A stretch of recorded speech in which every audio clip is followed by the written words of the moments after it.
తాత వీళ్ళు మాట్లాడు తాతతో. ఏమన్నది డాగ్? ఏమన్నది డాగ్? ఏమన్నది?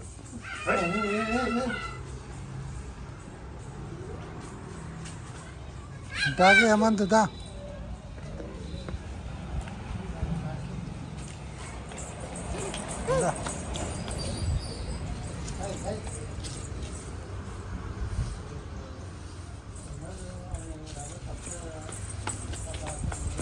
సూర్య దాటు.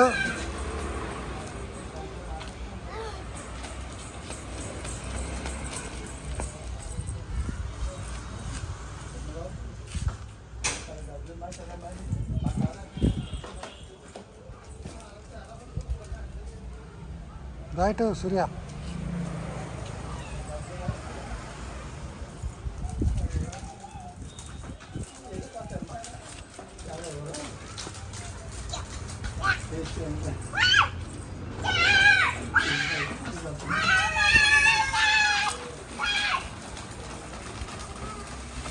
రండిట.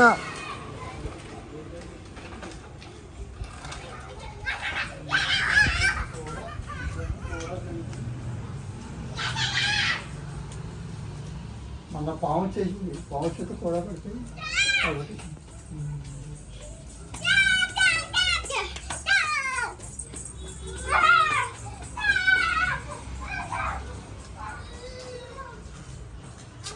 తమ్ముడు కొడుకు మద్రాసులో ఉన్నాడా? ఓఎన్జీసీలోనా?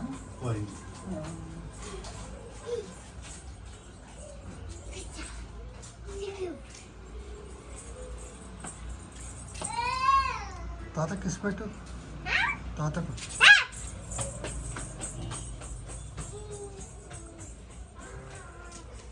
చూడు పాప దాటు.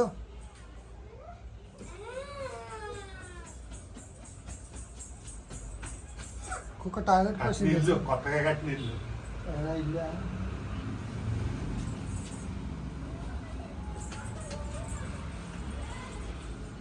మన దొడ్లోనే కట్టారా?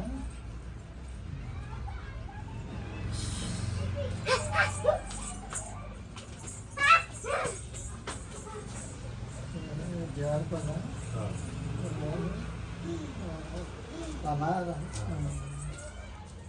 దా సూర్య ఏం చేస్తున్నావు? దా ఏం చేస్తున్నావు? డాగులు ఉన్నాయి, బొవులు. నడు రాచి వెళ్దాం. ఎక్కడ ఉంటావా? చిరుబాబు ఆచిరావా? ఆచిరావాలి. మనం ఎప్పుడు ఉంటాం చెప్పి ఆచిరావాలి.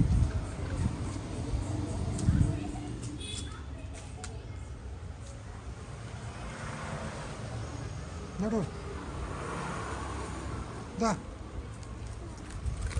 నడు లోపలికి.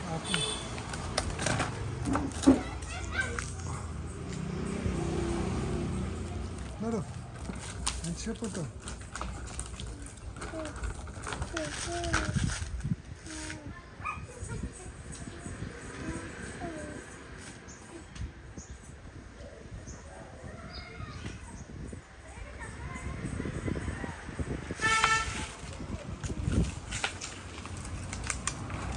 దా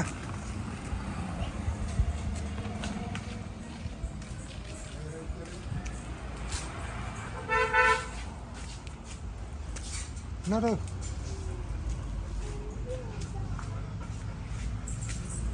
డాగ్ కరుస్తుంది.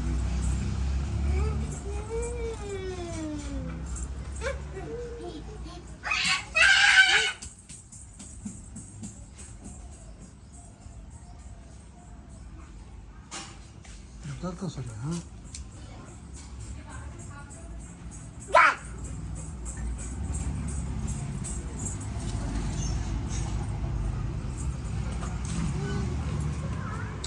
ఇలాంటి కథలు పడతారు, కింద పడతారు.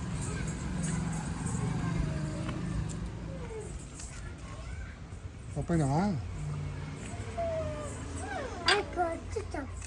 డాగ్ కరుస్తుంది. డాగ్ కరుస్తుంది తెలుసా? ఎందుకో కరుస్తుంది. వాడు వెనకాలి.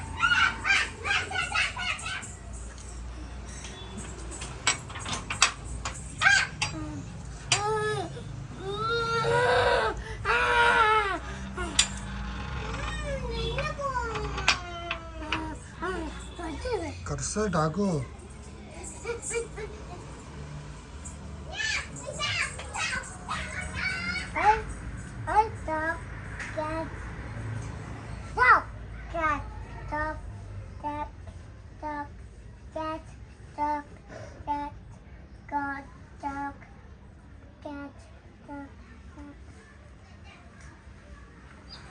Last time cancel last time cancel ఎవరు డాడీ ఆగుతారు ఇల్లు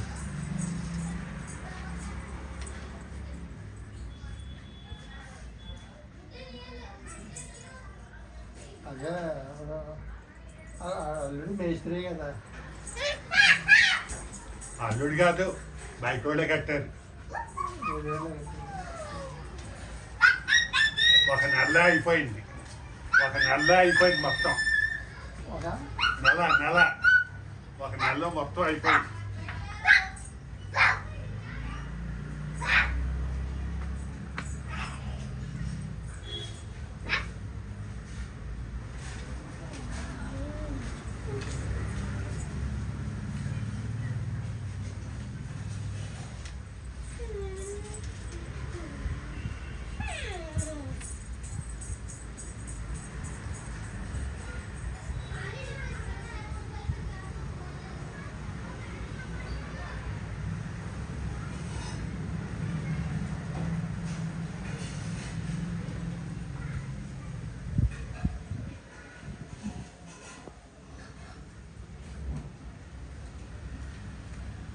అదే ముసలాడు అయిపోయాడు. ముసలాడు అయిపోయిందా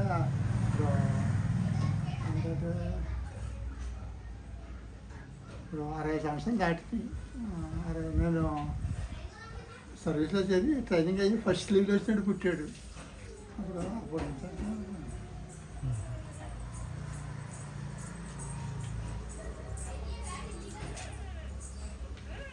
కానీ చేసిందంటే ఎవరో రాకనే చేసుకున్నాడు. అది మీ మామ చేసింది. అది అందరూ వచ్చేస్తే ఇదే ఉండదని అది రాకపోతే తుమ్మలు కూడా కొట్టానని తాత బాబాయ్ అన్నాడు. కొండొచ్చాడు కాదు. ఇప్పుడు పొలం ఎవడో ఒకటి తింటాడు కదా. ఇప్పుడు ఓడి నేర్చుకున్నాడు. పండలేదు. తాతే నేర్పాడు పండలేదండి. ఎప్పుడు కూడా పండలేదండి.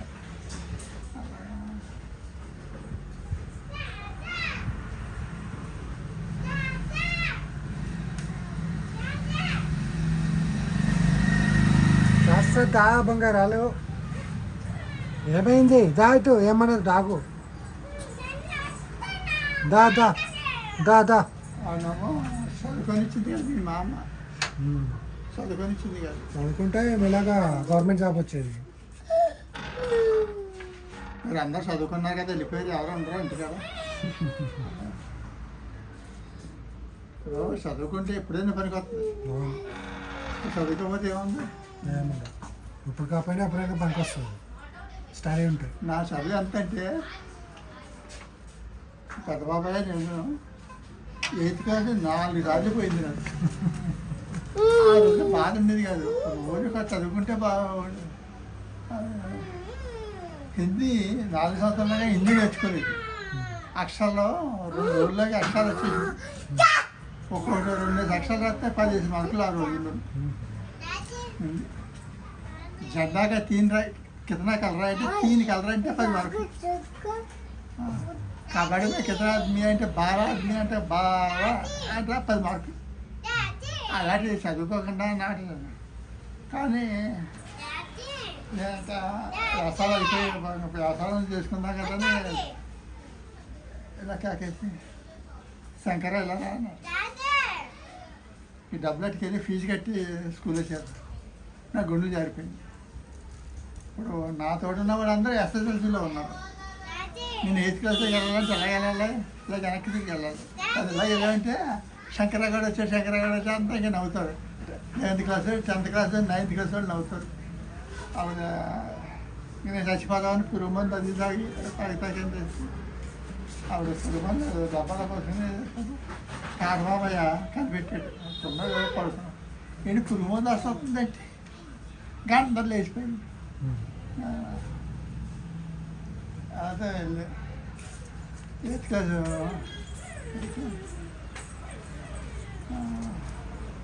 ఎంఆర్కి ఆయన ఒక ముగ్గు పుట్ట ఆయన ఒక వచ్చారు టీచర్ వాళ్ళ కొడుకులు కూతుళ్ళు పెళ్ళిళ్ళకి ఇంకా ఎయిత్ క్లాస్ అంటే మామూలుగా పాస్ అయిపోయి 9th క్లాస్ వచ్చాం.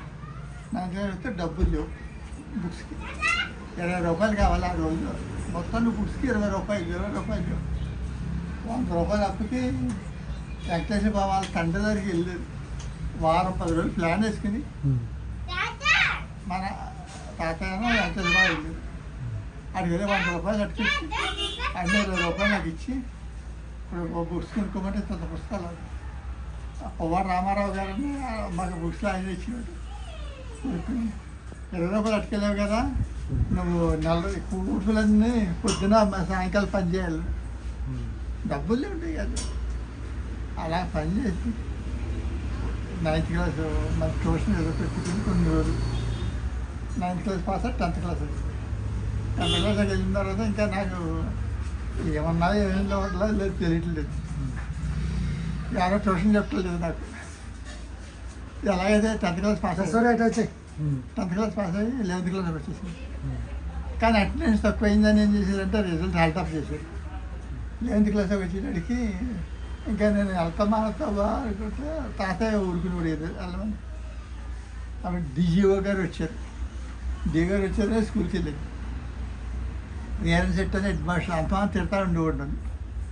అది వచ్చేసి ఆయన ఏం చేశారు డిఓ గారు మరి వెనకాల మనంతా వెనకాల నుంచి వెనకాల నుంచి ఇంగ్లీష్ పద్యం ఒక్కొక్కడు ఒక లైన్ చెప్పమన్నారు.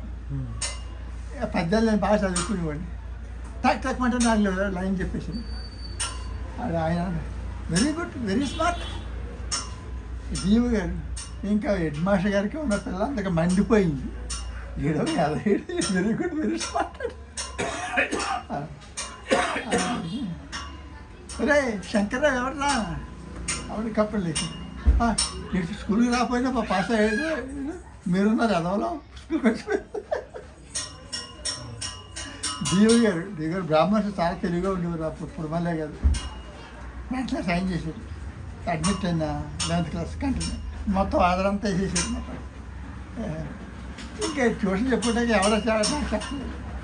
ఇప్పుడు పబ్లిక్ ఎగ్జామ్ రాయటానికి వెళ్తే ఫీజు కట్టద్దు అన్నారు. పర్సెంటేజ్ రాదు ఇంకా అలాగే ఎవరు చెప్పిన వెళ్ళలేదు.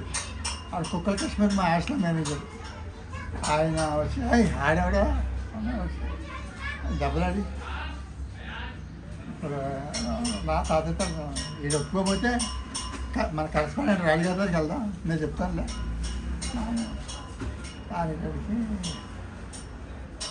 రాజుగారితో చెప్తే రాజుగారు హెడ్మాస్టర్ని పిలిచి ఏమయ్యా నువ్వు స్కూల్లో చదువుతాకు వచ్చావా లేదా చదువుకునే వాళ్ళు బయటకి ఇంట్లోకి వచ్చావా? అలాగైతే ఫీజు కట్టి ఒరే వచ్చే సంవత్సరం ఎక్కడ చూసుకోరా ఈ స్కూల్ నీకు పనికి వచ్చే సంవత్సరం గొడవ ఈ నర్సాపురం ఎగ్జామ్ టైలర్ హై స్కూల్ ఈ హెడ్ మాస్టర్ గారు కూడా మాస్టర్గా వచ్చారు. అక్కడ వీళ్ళందరూ గప్పాలు కొట్టేస్తున్నారు. అది రాసాను సార్ ఇది రాసాను సార్ అది వెరీ వెరీ నన్ను ఎవరు అడిగితే నేను దూరంగా నుంచున్నాను. రిజల్ట్ వచ్చి నేను పాస్. వాళ్ళు ఇప్పుడు అందరూ కూడా అరే శంకర్రావు గారు పాస్ అయ్యాడు శంకర్రావు గారు పాస్ అయ్యాడు శంకర్రావు. ఇంకా హెడ్ మాస్టర్ గారు ట్యూషన్ చెప్పేవాళ్ళు మా ఈడికి పనివాళ్ళు వాళ్ళు తెలియదు. ఇంకా అందరూ అప్పుడు నా తాతయ్య క్లాస్మేట్స్ వీళ్ళందరూ వాళ్ళ కొడుకులు అందరూ వీళ్ళంతా అరే నారాయణ కొడుకు పాస్ అయ్యాడు. నేను ఎయిర్ ఫోర్స్లో సెలెక్ట్ అవ్వటం అన్నీ చేసి 3 నెలలకి ఇంటికి వెళ్తాం.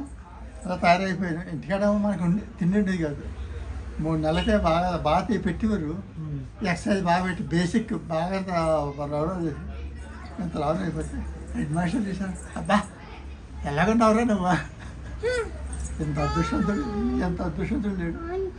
ఇప్పుడు 63 నవంబర్లో ఈ ఊళ్ళో పరిగమలు రావాలంటే నా పేరు చెప్పేసి ఇప్పుడు 64 జూన్లో అదృష్టంతో ఎవరంటే శంకర్రావు. దేవుడు దర్శనం ఇచ్చాడు నాకు. నువ్వు పాస్ అయ్యావు. 3 నెలల ముందు మాస్టర్ ఎగ్జామ్ ఉందా, నవంబర్లో కలెక్టర్ వచ్చాడు అన్న. నువ్వు పాస్ అయ్యావు. ఆ దేవుడు వేసుకొస్తున్నాడు. ఎన్ని ఎగ్జామ్స్ 12th క్లాస్ దాకా చదివా. బగబగ మంట, ఆ మంటలోంచి వచ్చింది. నువ్వు పాస్ అయ్యావు. అదొక కంఠం అన్నమాట, కంచు కంటలాగా. మరి అలాగా ఏంటంటే 8th క్లాస్లో పురుముందు అన్నారు కదా, మరి ఎట్ట తెలిసింది ఇంట్లో? ఇప్పుడు సర్వీస్లో గ్రూప్ 1 అవటానికి చాలా కష్టం. అలాగే గ్రూప్ 1 వారంటీ అవసరం అంటే సువిధర్ ర్యాంక్లోకి వచ్చేసి అంతే.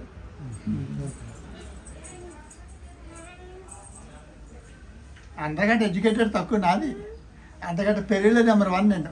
పెరీలో మద్రాసు పెరీలో ట్రైనింగ్ సెంటర్ అంటే ఏషియాలో పెద్ద. అందులో నేను నెంబర్ 1 పెరీలో. వాళ్ళందరూ నువ్వు రావుసాబ్ ఏ కాలేజీలో చదివావు అంటే కాలేజీలో ఎన్సీసీలు చేస్తారు కదా.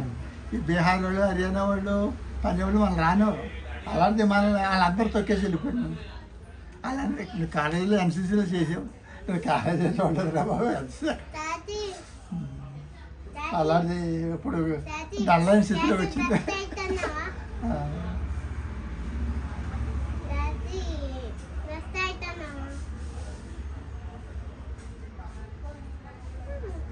అది 8th క్లాస్లో పురుగు మందు అన్నారు కదా, కానీ నేను ఎవరిలో చూడలేకపోయాను ఇంట్లో. పురుగు మందు అన్న తాగారా ఎవరో మీరు?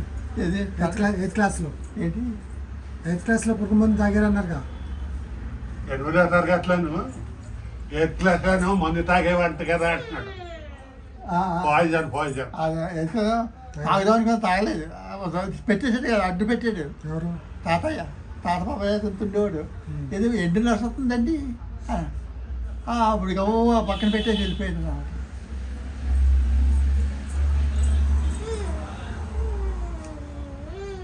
ఏమైంది? బయట వచ్చి సంవత్సరాలు ఉన్నాం, 3 సంవత్సరాలు ఉన్నాను. 3 సంవత్సరాలు మా ట్రైన్లో ఆర్టీసీ బస్సులో బస్ టికెట్ పాస్ అవుట్ వచ్చాడు. అలా తెలియదు. ఓకే. ఏది లైన్లోనా? చిన్నదా? ఢిల్లీ అస్సాం, ఢిల్లీ అస్సాం. పెద్ద నెల చిన్నయా? లక్షల ఉండి మా చేతిలోకి. కానీ ఒక ముట్టుకునేవాడు కాదు, మళ్ళీ ముట్టుకునేవాడు. ఇప్పుడు చక్క పెన్షన్ చక్క వస్తుంది. పెన్షన్ ఎంత వస్తుంది? ఇప్పుడు పిల్లల అవసరం లేదు, ఒకటి పెట్టాలనే లేదు. పెన్షన్ ఎంత వస్తుంది? పెన్షన్ ఎంత వస్తుంది? పెన్షన్ సరిపోతుంది, సరిపోతుంది. 3 వస్తుందా? 30,000. వాళ్ళు అడగకుండా 30,000. ఇప్పుడు నాకు ఏమైనా కావాలంటే అన్నయ్యలు అటుకొచ్చి ఇచ్చేస్తారు. వాళ్ళు చెప్పాలి కానీ 5 నిమిషాలు వచ్చారు. చిన్న ఏమో దూరం వెళ్ళిపోయాడు. కర్ణాటక 720 కిలోమీటర్ల దూరంలో ఉన్నాడు. ఆయనకేమో చర్చ్ ఉంది. మళ్ళీ ఆదివారం నుంచి ఇక్కడికి వచ్చి 520 కిలోమీటర్ల మంది కారు నడుపుకుంటూ వచ్చి మళ్ళీ ఆ చర్చ్ చూసుకుని మళ్ళీ వెళ్ళిపోవాలి. చర్చ్ ఎక్కడ ఉంది? చర్చ్ కర్ణాటక. మన అది డేవిడ్ ఏమో కారు నడుపుతూ ఆడు 720 కిలోమీటర్లు నడిపేస్తాడు కారు. బండాడు అది ఎవరికి లెక్క చేయడు. మద్రాసు వాళ్ళ మేమ ఉండేవాడు, ఐసిఐసి బ్యాంకులో మేనేజర్. హైదరాబాద్ నుంచి మద్రాసు ట్రాన్స్ఫర్ అయితే మళ్ళీ మద్రాసు నుంచి హైదరాబాద్ ట్రాన్స్ఫర్ అయితే సొంతకి వెళ్ళాడు. మేనేజర్ కదా, అరే ఈ డబ్బులు ఎట్టుకెళ్ళి ట్రైన్ టికెట్ కొనుక్కుని ఈ మోటార్ సైకిల్ బుక్ చేసి పట్టుకెళ్ళాలి. అన్ని డబ్బులు వసూలు చేసుకున్నారు, జేబులు వేసుకున్నారు. మన్నాడు బ్యాగ్ బుర్రలో వేసుకుని మోటార్ సైకిల్ వేసి వచ్చేసి మద్రాసు వచ్చేసి ఆ రోడ్లు చూసుకుంటే తెలుగు రాదు, ఇంగ్లీష్. ఆ బోర్డులు చూసుకుంటా ఆగించాడు, పెట్రోల్ పోయించుకుని శుభ్రంగా బిర్యానీ తినేసి మళ్ళీ సాయంకాలం అన్నయ్య ఫోన్ చేసాడు.